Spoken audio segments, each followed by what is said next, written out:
Dear students, देखिए इस question के अंदर आपके पास एक 2 kg मास का ब्लॉक गिवन है ब्लॉक ए एंड एक 1 kg मास का स्लीव आपके पास गिवन है बी।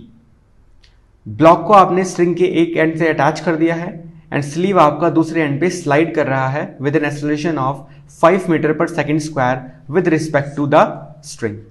तो आपको इस ब्लॉक का टोटल एक्सेलरेशन, इस स्लीव का टोटल एक्सेलरेशन और स्ट्रिंग के अंदर प्रोड्यूस होने वाला टेंशन निकालना है। लेट्स से कि स्ट्रिंग के अंदर का जो टेंशन है आपका दैट इज टी। तो अगर हम ए का एफबीडी बनाएं तो देखिए ऊपर की तरफ लग रहा होगा फोर्स टेंशन टी, नीचे की तरफ इसका वेट mg, तो यहाँ पे आपके मास की वैल्यू हो जाएगी 2, तो 2g हो जाएगा। सिमिलरली बी के लिए आपका टेंशन लग रहा होगा टी ऊपर की तरफ एंड वेट लग रहा होगा 1g नीचे की तरफ।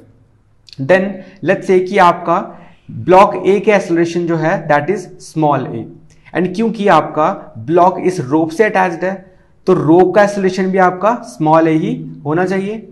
नाउ देखिए जैसे जैसे ये ब्लॉक ए नीचे गिरेगा तो ये वाला स्ट्रिंग आपका ए एक्सेलरेशन से ऊपर जाएगा, ठीक है।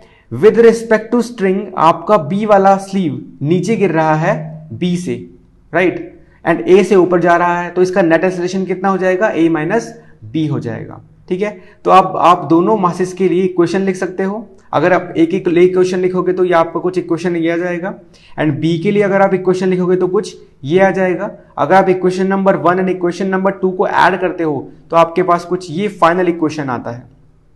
देखिए जी का वैल्यू आप 10 रख सकते हो, बी का वैल्यू आपको गिवन है क्वेश्चन के अंदर दैट इज 5, तो वहां से आपके पास ए की एक्सेलरेशन की वैल्यू आ जाती है that is 5 metre per second square.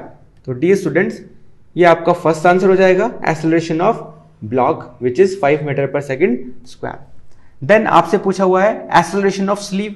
देखिए स्लीव का एक्सेलरेशन कितना है total that is a minus B, तो a की वैल्यू कितनी है 5 एंड b की वैल्यू कितनी है 5, तो नेट एक्सेलरेशन स्लीव का कितना हो जाएगा 0 मीटर पर सेकेंड स्क्वायर हो जाएगा। तो डियर स्टूडेंट्स ये आपका सेकेंड आंसर हो जाएगा एक्सेलरेशन ऑफ स्लीव। तीसरा आपसे पूछा हुआ है टेंशन इन स्ट्रिंग। तो देखिए फर्स्ट इक्वेशन में हम a की वैल्यू रख देते हैं तो यहां से आपके पास टेंशन इन स्ट्रिंग आ जाएगा 10 न्यूटन। तो ये आपका लास्ट पार्ट का आंसर हो जाएगा 10 newton. Thank you dear students.